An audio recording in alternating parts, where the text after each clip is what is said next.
à tous. Alors nous voilà pour un nouveau cours du grand rabbin d'Israël, le Rav Yitzhak Yosef Shlita.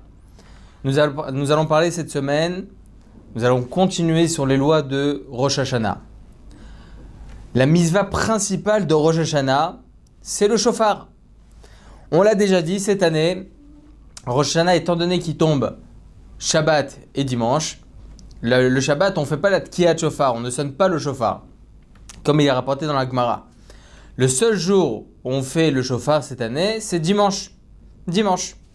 Donc on n'a qu'un seul jour de shofar. Donc on a un jour dans l'année, cette année, on va sonner le shofar. Comme il est écrit Yom Teruah Yelachem. On voit que la fête de Rosh Hashanah, elle est signifiée par Yom Teruah, le jour de la sonnerie du shofar. Mais tout d'abord, il faut savoir, cette année étant donné que ça tombe Shabbat encore une fois, il faut savoir qu'en Israël, étant donné qu'ils vont disloquer tous les minyanim pour qu'il y ait le plus de personnes qui puissent être présentes durant les fêtes de Rosh Hashanah, parce qu'on sait très bien, beaucoup de traditionalistes ou bien des personnes qui sont non pratiquants viennent le jour de Rosh Hashanah et le jour de Kippour.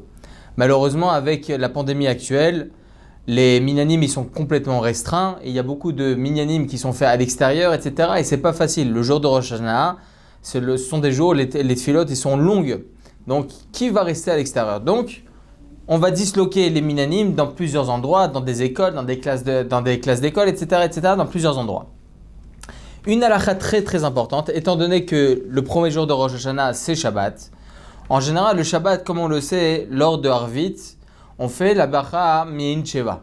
La bracha Mein Sheva, c'est quoi? C'est une bénédiction instituée par nos sages, comme on va l'enseigner par la suite, instituée par nos sages, à dire le vendredi soir après la Hamida. C'est-à-dire lorsqu'on est avec un minyan, bien évidemment, l'officiant va faire cette répétition-là, entre guillemets. Et il faut savoir que cette bénédiction doit être dite uniquement dans une synagogue fixe. Il y a écrit comme ça dans le Shulchan Aruch que Bebet Ha'avelim ou Bebet Ratanim, c'est-à-dire dans la maison d'un endeuillé, Chas v'Shalom, lorsqu'on fait la tfila dans une maison d'un endeuillé, vendredi soir, on ne fait pas la bracha de Mein Sheva. La même chose lorsqu'on va être dans un mariage, on va être dans un hôtel, il n'y a pas de synagogue, on est dans un amphithéâtre, n'importe. Alors il faut savoir que dans cette pièce là-bas, on ne fait pas non plus la bracha de Mein Sheva. Pour quelle raison? Parce que cette bracha-là est instituée uniquement dans une synagogue, comme on va le voir maintenant par la suite. Et donc, étant donné que cette année, Rosh Hashanah tombe vendredi soir, il faut faire aussi très attention à cela. Très attention à cela, que lorsque on prie pas à l'endroit fixe, en général, ce n'est pas dans un endroit où on prie toute l'année dans cet endroit, c'est une synagogue, c'est considéré comme une synagogue. Non. Si c'est un endroit qui a été déplacé, parce que tout simplement on ne peut pas prier tous ensemble, alors il faut faire très attention de ne pas prier, de ne pas faire la bracha de Mein Sheva vendredi soir. Mais essayons de comprendre, parce que beaucoup vont se dire, mais notre coutume est oui de faire la bracha de Mein Sheva, même si on n'est pas dans la synagogue. Essayons de comprendre encore une fois la racine de cette coutume-là, la racine de cette institution-là de nos sages, pour comprendre la halakha. D'où l'importance de connaître les sources, de connaître les références, de comprendre le pourquoi du comment. Et grâce à cela, nous pouvons en arriver à une conclusion halakhique très très intéressante. Et c'est comme ça qu'on va pouvoir aussi faire comprendre aux gens ô combien il est important de connaître justement la halakha, les maaseh. C'est rapporté comme ça dans le traité Shabbat 24b que nos sages ont institué la bracha de Mein Sheva mipnei ha'am shebasadot, à cause du peuple qui se trouve dans les champs. C'est quoi? Avant, les synagogues ils étaient à l'extérieur des villes. Pour quelle raison? Parce qu'il est rapporté comme ça dans la Gemara qu'on n'a pas le droit de faire de faire des immeubles plus hauts que les synagogues. Et les endroits où ils construisent des tours comme ça, qui sont plus hauts que les synagogues, sauf les charva, c'est-à-dire que en fin de compte, ces villas vont être détruites. Top. Il faut savoir que cet enseignement de nos sages, c'est uniquement lorsqu'il ne s'agit pas d'habitation. S'il s'agit d'habitation parce qu'il n'y a pas de place, alors évidemment, il n'y a aucun problème de faire un immeuble plus haut qu'une synagogue, évidemment. Mais pour éviter tout cela, ils faisaient avant les synagogues à l'extérieur de la ville, dans les champs. Et comme on sait, avant, il n'y avait pas de lumière, il n'y avait pas de quoi que ce soit pour regarder la route. Donc qu'est-ce qu'ils faisaient? Lorsqu'ils sortaient des synagogues le vendredi soir, ils sortaient tous ensemble en trombe. Très bien, il n'y avait plus de crainte, de peur qu'il y avait des brigands qui venaient, etc. etc. Le problème, c'est que quoi? Il était possible qu'il y ait certaines personnes qui arrivaient en retard à la synagogue. Ils arrivaient en retard à la synagogue, donc lorsque le public avait fini de prier, eux peut-être ils étaient encore pendant leur Amida. Et ils sortaient donc après tout le monde. Ils pouvaient avoir crainte, donc de peur que cette personne-là soit endommagée, soit pris par des brigands, etc. Donc pour éviter cela, Chazé Shalom, donc nos sages ont institué une bracha. Une bracha qui se trouve après la Hamida, ça s'appelle la bracha de Mein Sheva. C'est quoi Mein Sheva? On sait très bien que la Hamida de la Tfila de Shabbat, elle est de 7 bénédictions. Contrairement à la semaine qui est de 18 brachot, comme on dit Shmona Esrei, les 18 brachot, le jour du Shabbat, la Hamida fait uniquement 7 bénédictions.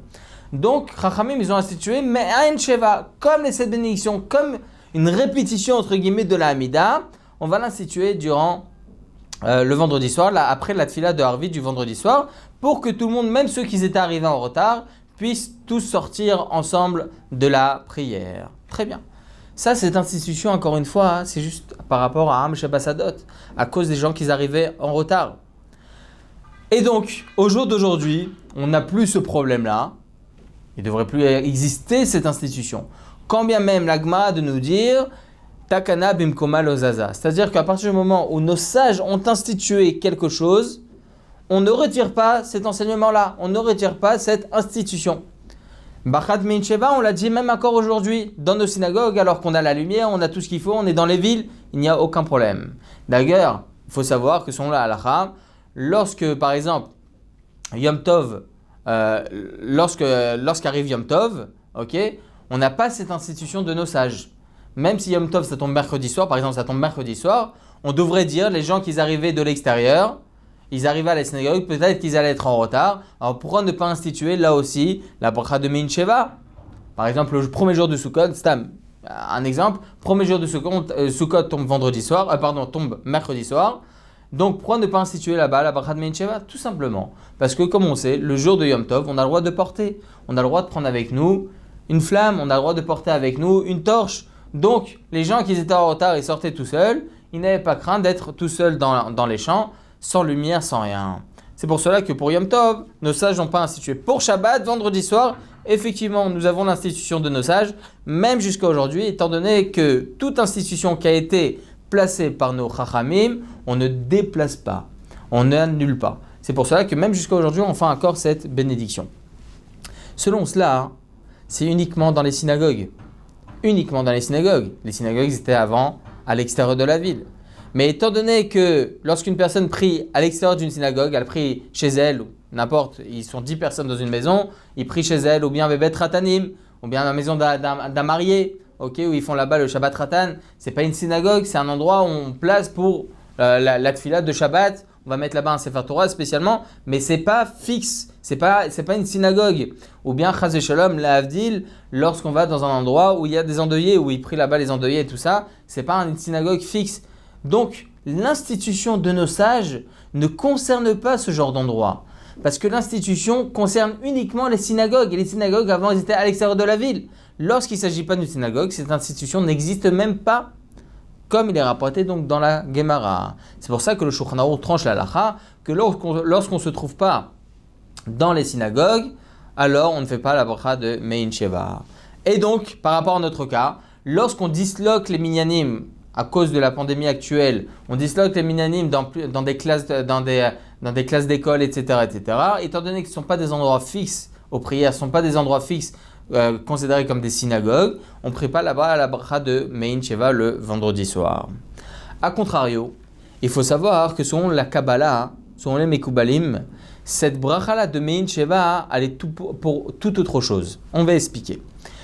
On le sait, Shacharit et Mincha en général, la prière du matin et la prière de l'après-midi, après la Hamida, lorsqu'on se trouve dans un minyan, il y a la Chazara, il y a la répétition de la Hamida. Pour quelle raison? Parce que tout simplement, ces deux prières-là sont obligatoires. Rapporté dans la Gemara, Em Chayavim, ça veut dire qu'on est dans l'obligation de faire la prière du matin et la prière de Mincha pour les hommes. Étant donné que c'est une obligation, et il y avait certaines personnes dans la synagogue qui ne savaient pas, qui ne connaissaient pas, ils ne savaient pas lire, donc comment les rendre quittes? Chachamim ont institué une répétition de la Hamida pour que ces gens-là se rendent quitte de la Hamida, qui se rendent quitte de la prière. Très bien. Arvit, il est rapporté comme ça dans la Gemara, Arvit Reshut. Arvit, c'est pas une obligation. C'est une prière que l'on dit, mais ce n'est pas une obligation. Bien que la Gemara a dit que Arvit, on l'a pris comme une chova aujourd'hui, on l'a pris comme une obligation, et d'ailleurs chaque personne se doit, est dans l'obligation de faire la tfila de Arvit, quand bien même la prière de Arvit dans ses paramétrages reste comme étant quelque chose de non obligatoire. Bien évidemment, encore une fois, la tfila de Arvit est aussi obligatoire encore aujourd'hui, comme on l'a expliqué, mais dans les paramétrages de cette prière-là, elle n'est pas considérée comme étant une prière obligatoire. C'est pour cela que pour la prière de Arvit, on ne fait pas de chazara, on ne fait pas de répétition de la Hamida. On ne fait pas de répétition. Pourquoi ? Parce qu'on n'a pas à rendre quitte des gens, on n'a pas à rendre quitte des personnes qui ne sont pas concernées, entre guillemets, par une obligation, parce qu'il n'y a pas d'obligation à cette Hamida. C'est pour ça que Chachamim ont institué uniquement la répétition de la Hamida lors de la prière de Shacharit et la prière de Mintra, contrairement à la prière de Arvit. Les Mekoubalim, ils disent, cet enseignement-là, que Arvit c'est Reshut, c'est pas une obligation, c'est dans la semaine. Mais le Shabbat, le Arvit, la prière de Arvit est obligatoire. Les Mekoubalim de continuer et de dire, c'est pour cela que nos sages ont institué une répétition de la Hamida qui s'appelle Merayan Sheva. Selon les Mekoubalim, l'institution de nos sages qui est la bracha de Mein Sheva du vendredi soir, c'est pas comme la Gemara nous dit par rapport aux gens qui arrivent en retard, ils avaient peur de sortir tout seuls, donc Chachamim ils ont institué cette entre guillemets répétition.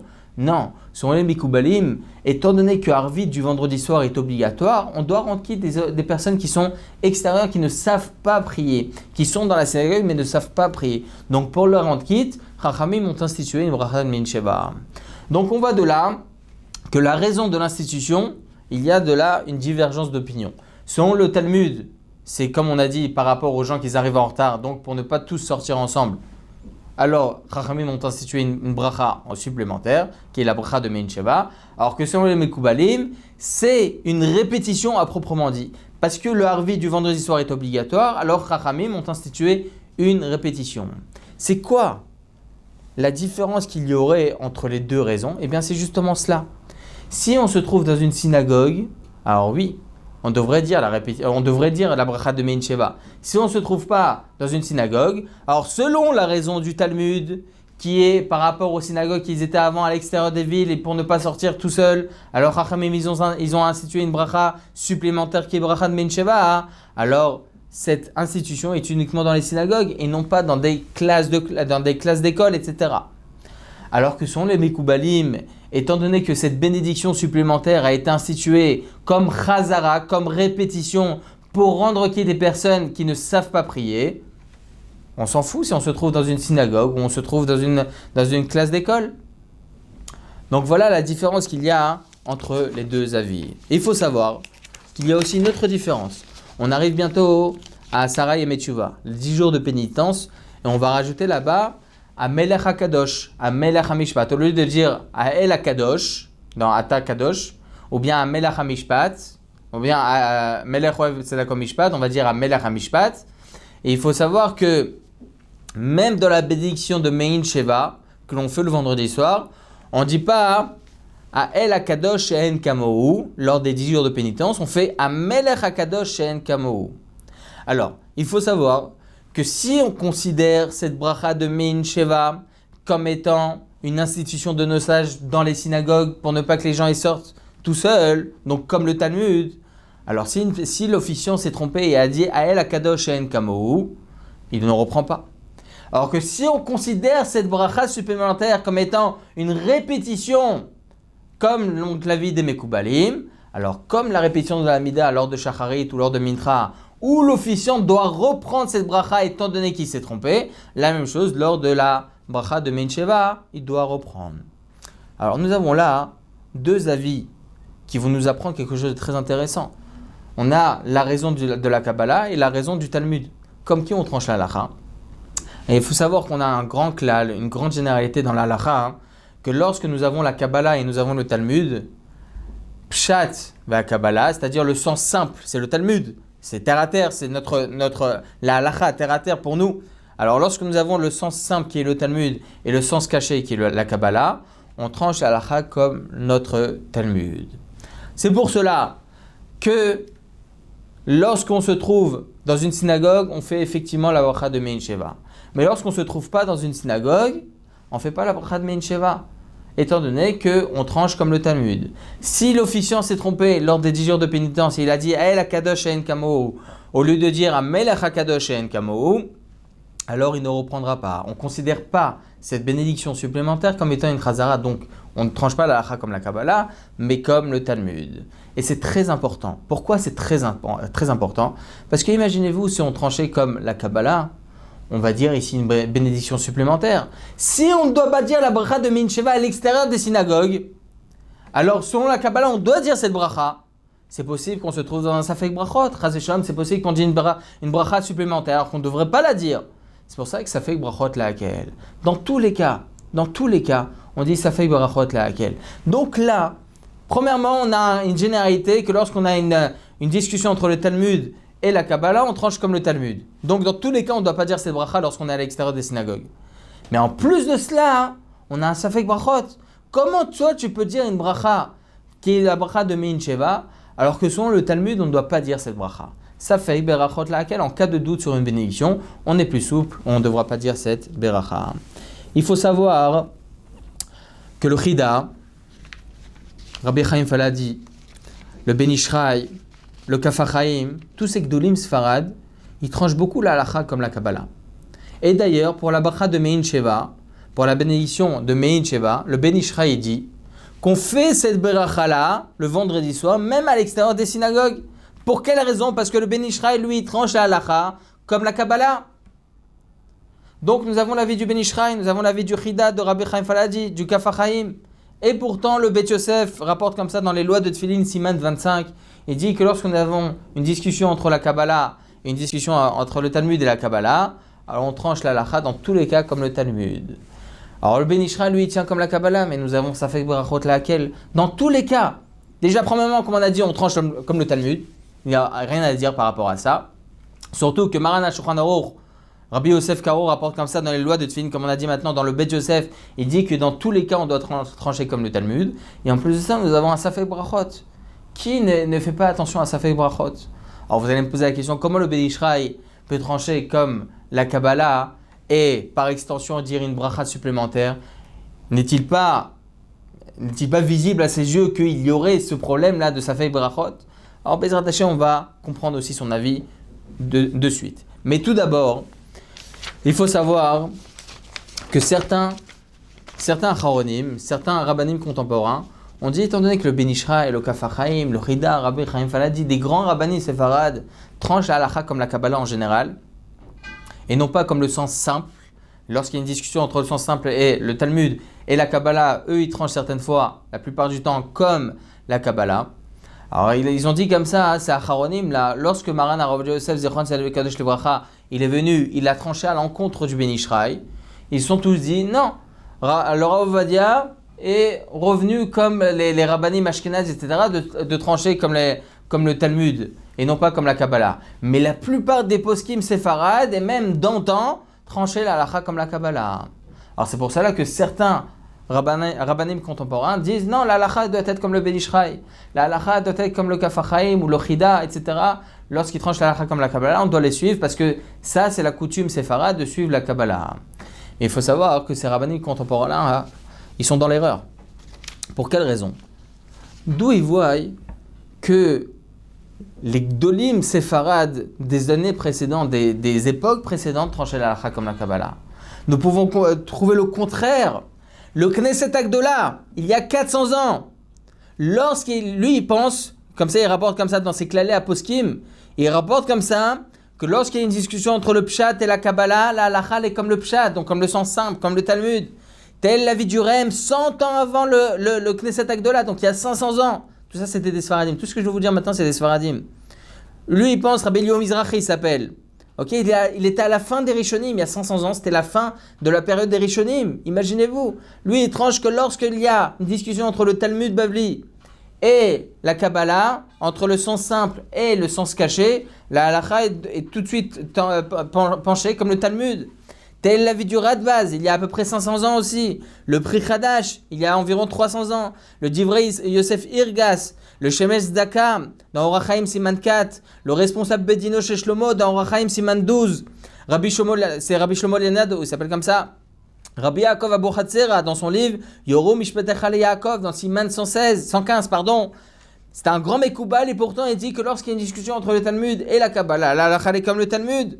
Le livre Taharat Hamayim dans Shiurei Tahara, le Kol Eliyahu de Rabbi Eliyahu Israël, c'était à l'époque du Chida, lui ici il pense comme ça la halakha. Le Taharat Hamayim, le Kol Eliyahu, Rabbi Chaim Falaji dans son livre Lev Chaim, volume 1, Siman 64, il dit lorsqu'il y a une discussion entre le Talmud et la Kabbalah, la halakha est comme le Talmud. Nous avons aussi le Ginat Vradim, le Rabbi Yaakov Israël El-Ghazi, qui était aussi un grand Mekoubal dans son livre Shalmei Tzibour, le Chaim Leolam, Siman 12, le Revi d'Azahav, Siman 39, Rabbi David Mishri, qui est un des grands abanim de Théman, dans son livre Lechem Apanim, Siman 274, il tranche comme ça aussi la halakha. Le Shoel Venishal, le Brit Keuna, un grand rave de Tunis, le Berkat Yosef Yedid, tous ces gdolim là, et encore c'est la liste, elle est encore petite. Il y a des dizaines et des dizaines de achronim qui tranchent la halakha, que lorsqu'il y a une discussion, c'est Farad, tout cela c'est des Faradim. Ils tranchent la halakha que lorsqu'il y a une discussion entre la Kabbalah et le Talmud, la halakha doit être tranchée dans tous les cas, comme le Talmud, il n'y a aucune différence. Alors comment ils peuvent se permettre, ces Gdolim Séfarad, ces Rabbanim Séfarad, de dire que la coutume des grands Rabbanim Séfarad de l'époque était de trancher la halakha dans tous les cas, comme la Kabbalah? Non. Voilà une liste assez restreinte, certes, mais il y en a d'autres dizaines qui pensent que lorsqu'il y a une discussion entre le Talmud et la Kabbalah, la halakha est tranchée dans tous les cas comme le Talmud. Alors voilà, telle est la halakha. Étant donné que selon le Talmud, l'institution de nos sages de la bracha de Mein Sheva du vendredi soir et du fait que les synagogues étaient à l'extérieur avant, ils avaient peur de sortir tout seuls.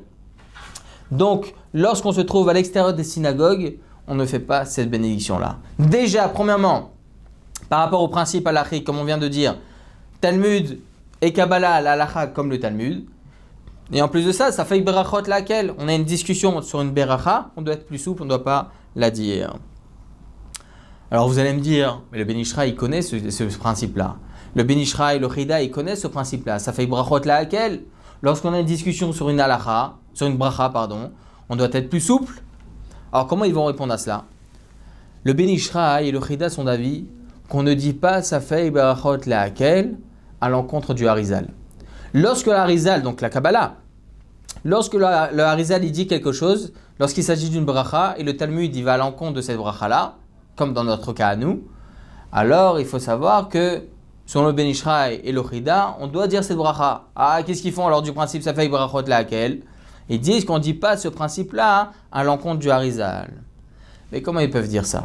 Ben Ishraï, le Chida, c'est des Gdolei Israël, Chazé Shalom. Personne ne remet en cause leur grandeur. On ne parle même pas de ça, Chazé Shalom. Mais comment peuvent-ils dire ça alors que même contre certains Rishonim, on dit ça fait Barachot laquelle?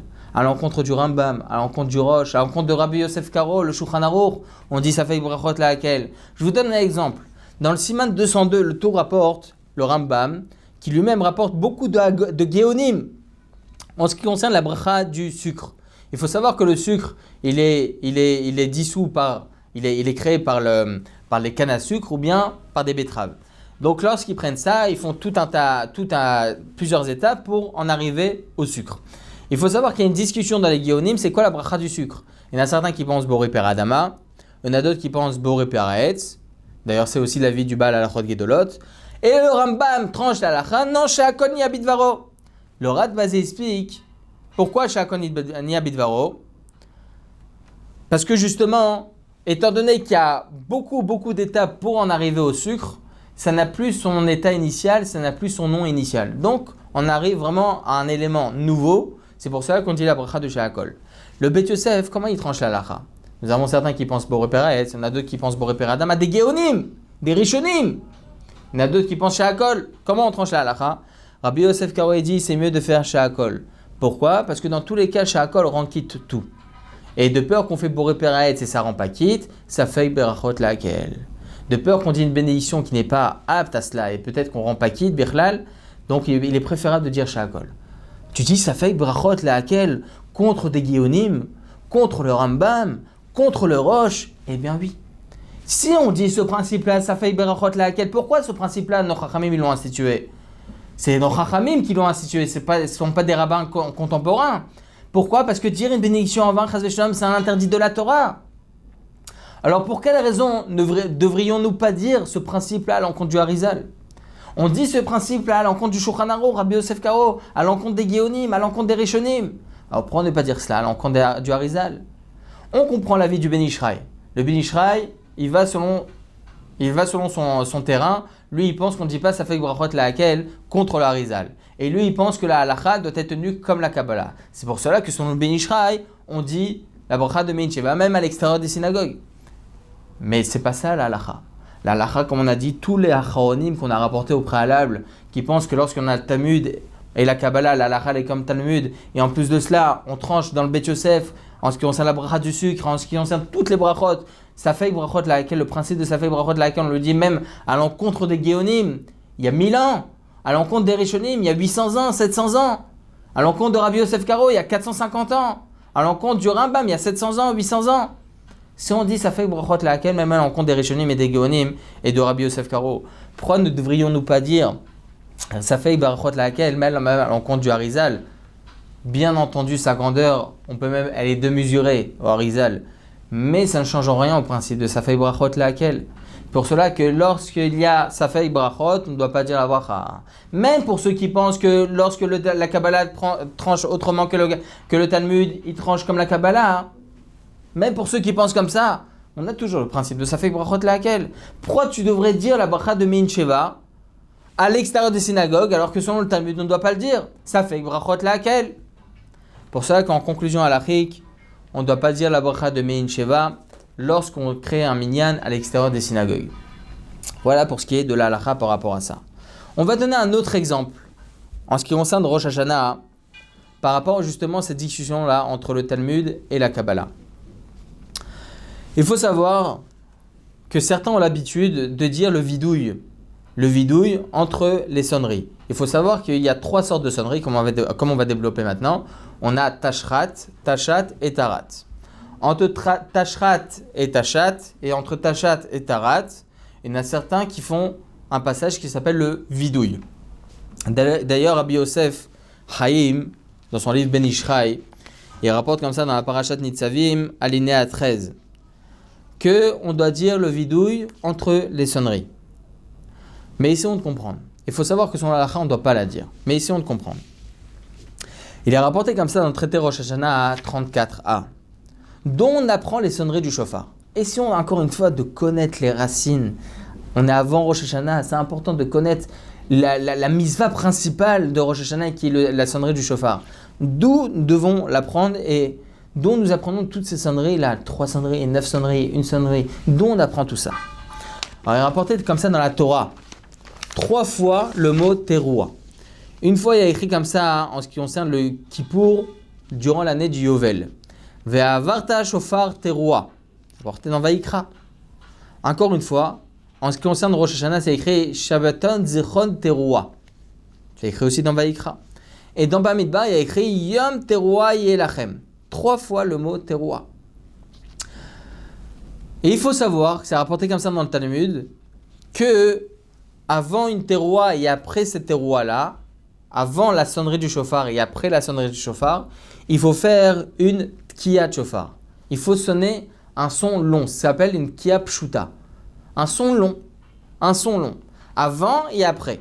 Donc on a la mitzvah de troua, on a la mitzvah de la sonnerie du shofar principale et spécifique à Rosh Hashanah et Kippour. Bon, Kippour, non, c'est après Kippour qu'on fait, mais pour Rosh Hashanah, la mitzvah principale de Rosh Hashanah, c'est le shofar. Et c'est quoi ce son-là? C'est teroua. La Torah nous apprend, la Gemara nous apprend des psukim, des versets rapportés dans la Gemara, versets rapportés dans la Torah, que avant la sonnerie du shofar, il faut faire une tkiya longue et après la troua, il faut faire aussi une kia longue. Mais c'est quoi 3? Déjà, on apprend des 3 versets, 3 fois la teroua, donc il faut faire 3 fois. Donc, dans l'absolu, on devrait faire la sonnerie du chauffard principale qui s'appelle 3, avant une kia et après une kia. 3 fois de suite, donc ça fait 9 sons. Tout simplement, 3 fois 3, 9. Je suis bon en maths. Bon, Hachem. Ok, donc voilà ce qu'a nous dit la Gemara. La Gemara continue de dire Rabbi Avaou Bekassari. Il disait comme ça, étant donné qu'on ne sait pas c'est quoi la troua, c'est quoi le son de la teroua, est-ce qu'il s'agit, je vous lis les mots, il y a l'île, ou bien il y a écrit comme ça Anacha, Keder Shener Adam, ça veut dire quoi? Je vais vous expliquer tout ça. Ou bien c'est 9 sons, c'est tout, ou bien c'est 3 sons, tout. C'est ce qu'on appelle la teroua. On a un doute, c'est quoi la teroua? Est-ce que c'est 9 sons ou bien c'est 3 sons? Ou bien c'est les deux? Peut-être que c'est 9 sons plus 3 sons. Alors, selon cela, Rabbi Avaou, il a institué Tashrat 3 fois, Tashat 3 fois et Tarat 3 fois. C'est quoi Tashrat? Cette kia, on a dit, c'est le son long qui précède la troua. Et ensuite, on a la troua qui est Jvarim, 3 sons, plus l'autre doute de la troua qui est la troua lui-même, c'est 9 sons. Et ensuite, la tkia normale, comme on a dit, il faut faire un son long avant et un son long après. C'est ce qu'on appelle tashrat. Parce qu'il y en a, peut-être qu'il s'agit que la troua, c'est 9 sons plus 3 sons. Alors on fait 9 sons plus 3 sons. On fait jvarim, 3 sons, plus 9 sons qui est troua. Et étant donné qu'avant et après, on doit faire la tkia, c'est pour ça qu'on fait avant cette troua-là, on fait un son long, et après cette troua, on fait un son long. Mais c'est possible que c'est uniquement Jvarim. C'est peut-être que la troua qui est rapportée dans la Torah, c'est uniquement 3 sons. C'est pour ça qu'après, on fait Tachat. C'est quoi cette Tkia? Encore une fois, c'est le son long qu'on doit dire avant la troua, et le son long qu'on doit dire après, et au milieu, on fait quoi la troua? C'est Jvarim. Tout, 3 sons. Mais c'est possible que ce soit pas ça. C'est possible que ça soit Tarat. C'est possible que ça soit une troua qui est de 9 sons. C'est pour ça qu'on fait un son long avant la troua, un son long après, et au milieu, on fait les 9 sons. Selon ce qu'a dit la Gemara, tous ces sons-là qui sont rapportés par Rabbi Avaou, c'est un doute. On ne sait pas. Est-ce que le son qui est rapporté par la troua qui est rapportée par la Torah, la misva de troua et de tkiat shofar qui est rapportée par la Torah, est-ce que c'est Jvarim? Est-ce que c'est troua? Est-ce que c'est 3 sons? Est-ce que c'est 9 sons? On ne sait pas. Est-ce que c'est les deux ensemble? On ne sait pas. Alors c'est rapporté comme ça dans les Rishonim. Selon cette Gemara là, le Rambam nous enseigne qu'on a l'habitude de faire 3 fois Tashrat, 3 fois Tarat et 3 fois Tashat. Ça fait en tout 30 sons. Le Rambam de nous dire que ces 30 sons là, c'est un safek, c'est un doute. On ne sait pas si on se rend quitte par Tashrat, on ne sait pas si on se rend quitte par Tashat ou bien on se rend quitte par Tarat. Donc c'est un problème. A contrario, nous avons l'avis du Roche, au nom du Rava Gaon, qui lui dit non, que ce soit Tashrat, que ce soit Tashat, que ce soit Tarat, les 3 sortes de sons, c'est pas un safek, les 3 sont vrais. Les 3 sont vrais. Les Tosafot, au nom de Rabbeinu Tam, le Rizva, le Ran, le Rajba, le Smag, le Baal Adiberot, tout cela, ils pensent comme le Rambam. Ils pensent que la halakha, non, c'est en fait Tashrat, Tashat, Tarat, c'est un doute, on ne sait pas c'est laquelle, la misva de 3. Donc, dans le doute, on fait les 3.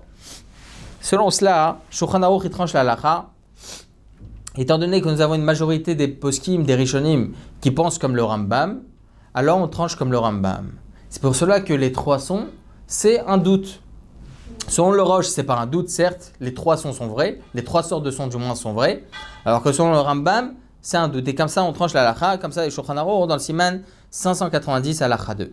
À quoi ça sert de savoir si c'est un doute, c'est pas un doute? Eh bien, il faut savoir que selon la Kabbalah, les Mekoubalim pensent que la halakha est tranchée comme le Roche. Selon les Mekoubalim, les 3 sons sont vrais. Les 3 sortes de sons Tashrat, Tashat, Tarat sont vrais. Mais à quoi ça nous sert de savoir ça? Eh bien, il faut savoir que selon cela, on va avoir une halakha extraordinaire. On sait très bien qu'avant de dire une bracha, on fait donc la bracha, par exemple, on a un verre d'eau, on fait la shakol, baruch atah Hashem Elokeinu melech haolam, shakol niya bidvaru. Et on boit. on n'a pas le droit de s'interrompre entre la bracha et la consommation de ce verre d'eau, jusqu'à qu'on avale. On n'a pas le droit, c'est une interruption. Ça, c'est connu, comme c'est rapporté dans le traité Brachot. La même chose pour chaque mitzvah, la même chose pour chaque beracha.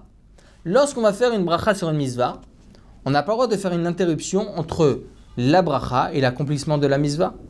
Le problème dans notre cas à nous, c'est quoi? Le problème, c'est que on a un doute selon le Rambam, si c'est la mitzvah de Troua qui est rapportée dans la Torah, est-ce que c'est Tashrat, est-ce que c'est Tashat, ou bien c'est Tarat? On a un doute. Donc c'est possible que lorsque j'ai fait la bracha et que j'ai dit fais Tashrat 3 fois, je n'ai pas encore accompli la mitzvah. C'est lorsque je vais faire Tashat 3 fois que je vais accomplir la mitzvah. Et c'est possible que là même je n'ai pas accompli la mitzvah, peut-être que c'est Tarat la mitzvah. Donc en fin de compte, nous on tranche comme le Rambam, nous on tranche comme la plupart des Rishonim, et comme ça Maran Ashronor il tranche la halacha.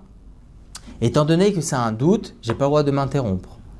Pour cela que entre les tkiyot, entre les sonneries du shafar, entre tashrat, tashat et tarat, je n'ai rien droit de dire. C'est pour cela que Maran Arav Yosef Zichron Sadei Kadesh Levacha tranche la halacha qu'on n'a pas le droit de faire de vidouille entre les tkiyot. Voilà le yesod, la racine de la marloquette en ce qui concerne le vidouille entre les tkiyot. A contrario, pourquoi le Ben Ishraï tranche la halacha effectivement qu'on peut faire le vidouille? Parce que lui, le Ben Ishraï, il est d'avis que lorsqu'il y a une discussion entre les Rishonim, entre les Pashtanim, entre le sens simple de la halacha et entre la halacha doit être tenue comme la Kabbalah selon le Ben Ishraï. C'est pour cela que selon le Ben Ishraï, étant donné que les Mekoubalim tranchent la halacha comme le roche, à partir du moment où tu as fait Tashrat, tu as accompli la mitzvah, donc tu as le droit de t'interrompre après Tashrat pour faire le vidouille. Mais encore une fois, nous avons le principe même de la halacha, on ne tranche pas comme ça, on ne tranche pas comme le Ben Ishraï. Lorsqu'on avons les pashtanim, le sens simple de la halacha et le sens caché qui est la Kabbalah, on tranche toujours comme le sens simple. Mais là, encore une fois, nous avons un safek brachot. Si tu t'interromps entre les brachot, entre la bracha et l'accomplissement de la mitzvah, c'est considéré comme une interruption et c'est la bracha que tu as fait au préalable, elle est considérée comme nulle et non avenue. Donc, il peut y avoir certaines personnes qui pensent que, comme le Ben Ishraï, des Gdolé Israël, ils pensent qu'on tranche comme la Kabbalah. Mais là, nous avons un Safek Brachot laquelle. Nous avons un principe, encore une fois, de Safek Berachot. Pourquoi rentrer dans un Safek Berachot? Encore une fois, le Ben Ishraï, il est sur son derrière. Il dit qu'on ne dit pas Safek Brachot laquelle contre le Harizal. Mais on a rapporté tout cela. On a rapporté autant de Acharonim qui ne pensent pas comme cela. On dit Safek Brachot laquelle, même si c'est à l'encontre du Harizal. Donc, pourra rentrer dans un safek, dans tous les cas, peu importe comme qui on tranche la halacha, peu importe, dans tous les cas, nous avons un safek berachot laquelle, dans tous les cas, même pour ceux qui pensent comme le Ben Ishraï, dans tous les cas, il y a un safek, peut-être que la halacha est comme le second, et lorsqu'il s'agit d'une bénédiction, on est obligé de faire avec, on est obligé d'être plus souple. Donc, pourquoi rentrer dans un safek et dire le vidouille entre la tkiya? C'est pour ça qu'il faut faire très attention. On a vu deux halachot très très importantes ici maintenant. Que lorsque nous avons une discussion entre la Kabbalah et le Talmud, la halacha est tenue dans tous les cas comme le Talmud, comme tous les Rishonim, l'Achronim que je vous ai rapporté, Baruch Hashem. Lorsqu'il y a un Safek Brachot, on est obligé de faire attention et d'être toujours plus souple et de ne pas dire cette bracha, ou de faire attention de ne pas faire d'interruption. C'est pour ça qu'il s'agisse de la bracha de Mein Sheva, on ne doit pas la dire lorsqu'on est à l'extérieur de la synagogue. Pourra rentrer dans un Safek Brachot, Ras de Shalom, pourra dire selon certains une bracha en vain. Alors, Shev Alta Asadif, ne pas faire. Il vaut mieux ne pas faire que de faire, Ras de Shalom. À quoi ça sert? C'est possible qu'on rentre plus dans une avera que de faire une mitzvah. Alors, pourquoi Ras de Shalom rentrer de faire une avera? Surtout Rosh Hashanah, Ras de Shalom. Et la même chose par rapport au vidouille. Ne pas dire le vidouille entre les passages de Tkiyot, entre les passages de Tashrat, de Tashat et de Tarat. Les seules choses à savoir et à penser lorsqu'on a les Tkiyot du shofar, c'est de bien penser à accomplir la mitzvah, de bien penser à se rendre quitte de la mitzvah, bien penser à se rendre quitte des brachot du shofar. Bien faire attention de ne pas faire de vidouille entre les passages de Tashrat, Tashat et Tarat. Faire attention de ne pas parler depuis la bracha jusqu'à la fin de la Hamida, jusqu'au Kaddish Tit Kabal. Faire attention à tout cela. Qu'Akadosh Baruch Hu fasse en sorte que nous puissions rapidement retrouver Teka Beshofar Gadol Echerutenu par la délivrance. Amen ve Amen. Question de halakha, besoin d'un conseil personnel? Avec le service Questions au Rav, les rabbinim de Torah Box sont à votre disposition 24 heures sur 24, 6 jours sur 7, pour vous répondre et vous aider sur tous les sujets. Shabbat, couple, cacheroute, conversion, loi de deuil. Questions au Rav, c'est 13 000 questions reçues chaque année et répondues par écrit sur le site Torah Box et par téléphone, un appel reçu toutes les 4 minutes. Questions au Rav, un service exceptionnel, gratuit pour vous.